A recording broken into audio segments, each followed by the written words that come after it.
उन्होंने भीड़ के बीच राजा रानी और उनके पुत्र को देखा और क्रोध में ऊंची आवाज में बोले, हरिश्चंद्र, तुम धर्म के मार्ग से भटक गए हो, दान देकर उसे वापस पाने का प्रयास कर रहे हो और प्रजा को भड़का रहे हो। यह राजधर्म का घोर अपमान है। विश्वामित्र की कठोर बातें सुनते ही हरिश्चंद्र ने बिना कुछ कहे अपनी पत्नी और पुत्र का हाथ पकड़ा और भीड़ को चीरते हुए आगे बढ़ गए। उधर आकाश से यह सब देखकर ब्रह्मा, विष्णु और महेश तीनों व्यथित हो उठे। भगवान शंकर के मुख से निकला, यह आश्चर्य की बात है कि एक तपस्वी होकर भी विश्वामित्र इतना कठोर व्यवहार कर रहे हैं। यह राजा अब मेरी नगरी काशी में आश्रय पाएगा। देखते हैं कौन इसका कुछ बिगाड़ सकता है। भगवान विष्णु ने शांत स्वर में कहा, महादेव धैर्य रखिए। सत्य की रक्षा के लिए महापुरुषों को कष्ट सहना ही पड़ता है। राज्य छोड़ने के बाद राजा हरिश्चंद्र गहरी सोच में पड़ गए। उनके मन में प्रश्न उठा, अब हम कहाँ जाएं? तभी उन्हें याद आया कि काशी भगवान शंकर की नगरी है। वहीं माँ अन्नपूर्णा निवास करती हैं। यदि कहीं शरण मिलेगी तो वहीं मिलेगी। यह सोचकर वे पत्नी और पुत्र के साथ काशी की ओर चल पड़े। कई दिनों तक कठिन यात्रा करने के बाद वे वहां पहुंचे।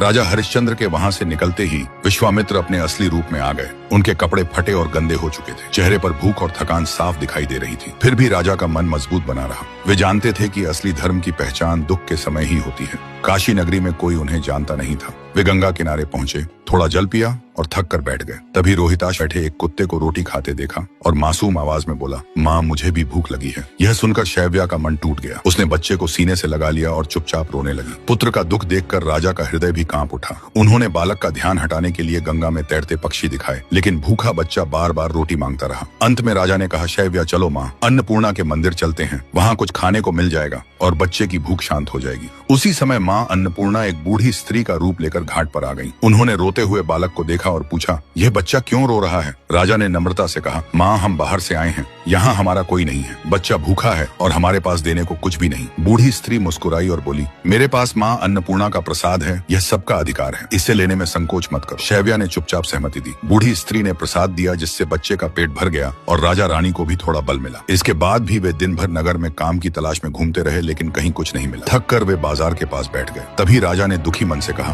प्रिय, आज पूरा 1 महीना हो गया है। अगर सूर्य डूबने से पहले मैं विश्वामित्र को दक्षिणा न दे पाया तो मेरा सत्य वचन टूट जाएगा। शैव्या ने धैर्य से कहा, स्वामी, भरोसा रखिए, भगवान शिव अवश्य सहायता करेंगे। काशी में सत्य के लिए कोई न कोई रास्ता जरूर निकलेगा। आगे क्या हुआ, यह जानने के लिए चैनल को सब्सक्राइब कर कमेंट में नेक्स्ट पार्ट जरूर लिखें।